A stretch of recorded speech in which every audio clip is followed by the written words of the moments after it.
Viewers and subscribers আসসালামু আলাইকুম। Cooking channel বিডিতে সবাইকে আমন্ত্রণ জানাচ্ছি। আজকে আমি তৈরি করব সবজির লাবড়া। তাহলে চলুন দেখি রেসিপিটি করতে আমার কি লাগছে।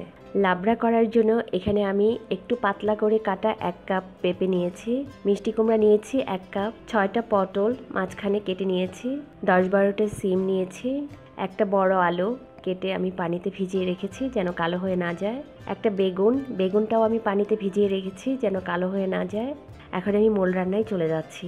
একটা হাঁড়িতে দিয়ে দিচ্ছি 1/4 কাপ তেল। তেলটা দিয়ে একটু গরম করে নিতে হবে। তেলটা যখন একটু গরম হয়ে যাবে দিয়ে দিব 1 চা চামচ পাঁচফোড়ন। পাঁচফোড়নটা আমি সামান্য একটু ভেজে নিচ্ছি।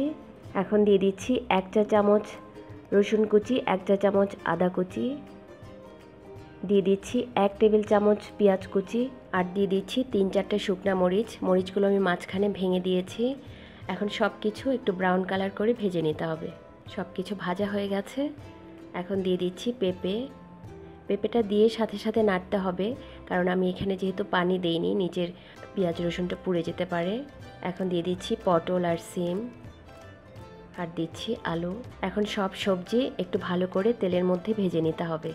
এই সবজিগুলো যেহেতু সেদ্ধ হতে একটু বেশি সময় লাগে, তাই এই সবজিগুলো আমি আগে একটু সেদ্ধ করে নেব। সবজিগুলো একটু ভাজা হয়ে গেছে। এখন দিয়ে দিচ্ছি 1 চা চামচ হলুদ গুঁড়া, 1 চা চামচ মরিচ গুঁড়া, আর ঝাল যে যেমন পছন্দ করেন সেভাবেই দিয়ে নেবেন। দিয়ে দিচ্ছি 2টা ছোট তেজপাতা। সব কিছু আবারও খুব ভালো করে ভেজে নিতে হবে। এখন দিয়ে দিচ্ছি 1 চা চামচ জিরা বাটা। আপনারা যদি জিরা বাটা দিতে না চান তাহলে আস্ত জিরাও দিতে পারেন। এখন দিয়ে দিচ্ছি স্বাদমতো লবণ, আর দিচ্ছি 2 টুকরা দারচিনি। আবার একটু ভালো করে নেড়ে অল্প সময়ের জন্য ঢেকে দিচ্ছি। সবজিগুলো আধা সেদ্ধ হয়ে গেছে। এখন দিয়ে দিচ্ছি মিষ্টি কুমড়া, কারণ এই সবজিগুলো সেদ্ধ হতে খুব বেশি সময় লাগে না। দিচ্ছি বেগুন, আর আমি এখানে দেব একটা মিষ্টি আলু। আপনাদের হাতের কাছে যদি মিষ্টি আলু না থাকে তাহলে আপনারা 1 চা চামচ পরিমাণ চিনি দিতে পারেন। আমি এখানে চিনি দেব না, আমি যেহেতু মিষ্টি আলু দিয়েছি। খুব ভালো করে সব কিছু নেড়ে দিতে হবে।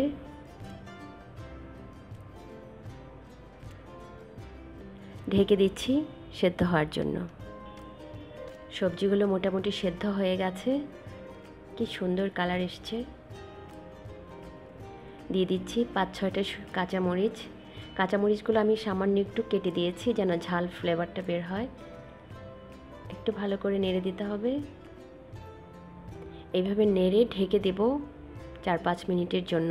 দেখেন আলুগুলো সেদ্ধ হয়ে গেছে। 6 মিনিট হয়ে গেছে। কি যে মজার একটা ফ্লেভার বের হয়েছে। আমি এখানে সবজিটা কিন্তু পানি ছাড়া রান্না করেছি, খেতে খুবই মজা হবে। আমি চুলাটা অফ করে দিয়েছি। এখন আমি সার্ভ করব।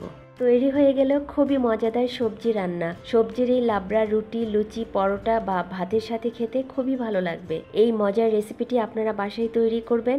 আমার রেসিপিগুলো ভালো লাগলে লাইক, কমেন্ট ও শেয়ার করবেন, আর আমার চ্যানেলটি সাবস্ক্রাইব করবেন। সবাই ভালো থাকবেন। ভিডিওটি দেখার জন্য সবাইকে অসংখ্য ধন্যবাদ।